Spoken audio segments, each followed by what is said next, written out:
মাত্র 30 মিনিট আগে একটা মেসেজ, তারপর একটা কল, চল ঘুরে আসি। মেসেজটা দেখার পর কিছুক্ষণ চুপ হয়ে গেছিলাম, কারণ যাদের থেকে কলটা এসেছিল তারা আমার খুব আপন। হয়তো ওরা জানে না, কিন্তু আমি মনে মনে ওদের খুব ভালোবাসি। একটা সময় ছিল রোজ দেখা হতো, একসাথে কলেজ যাওয়া, চা খাওয়া, আড্ডা দেওয়া। তখন সময়গুলো ভীষণ সুন্দর ছিল। তারপর হঠাৎ সবটা বদলে গেল। কেউ ব্যস্ত হয়ে গেলাম, কেউ দূরে সরে গেলাম, তারপর আস্তে আস্তে সব বন্ধ হয়ে গেল।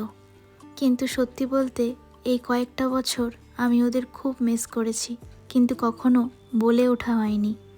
আজ ওদের ডাক পেয়ে মনে হলো কিছু মানুষ যদি ফিরে আসতে চায় তাহলে হাসিটাও ফিরে পাওয়া যায়। তাই আর কিচ্ছু ভাবিনি, সব পিছনে ফেলে বেরিয়ে পড়লাম আমরা 4 জনে। মুকুটমণিপুর যেতে যেতে ভাবছিলাম সময়টা হয়তো আমাদের পুরনো দিনে আবার নিয়ে যাচ্ছে। আবার সেই হাসি, সেই খুনসুটি সবটা মনে হচ্ছে আবার ফিরে পেয়ে গেলাম। পরেশনাথ মন্দিরের উপর থেকে ভিউটা দেখো, জাস্ট কি দারুণ লাগছে। তারপর সবাই মিলে ওখানে বসেই একটু মন খুলে আমরা গল্প করছিলাম আর ভিউটা এনজয় করছিলাম। তারপর আম মাখা খেলাম, আর সেটা খেয়ে আমরা চলে গেলাম জলের ধারে একটু বসতে।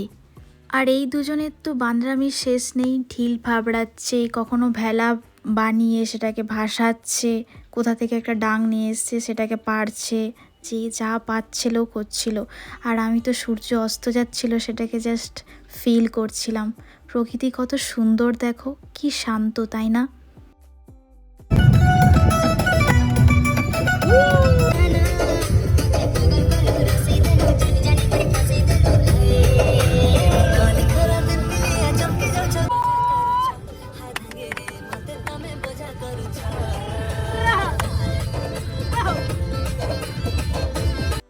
তারপর আমরা একটু কফি খেতে চলে এসেছিলাম মিলি রিসর্টে।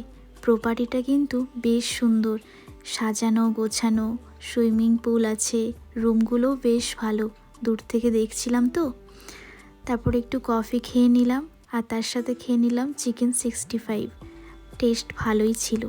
আর রাত্রে একটু অন্ধকার হয়ে গেছিলো, কি দারুণ লাগছে দেখো। আর এটা হচ্ছে ভেতরের রেস্টুরেন্টটা। তারপর বাড়ি ফিরে গেলাম। আজকের দিনটা বেশ ভালো লাগলো। तुम अमीर हो, खुश नसीब हो, मैं गरीब हूँ, बदनसीब हूँ, बीवी के जख्म अपने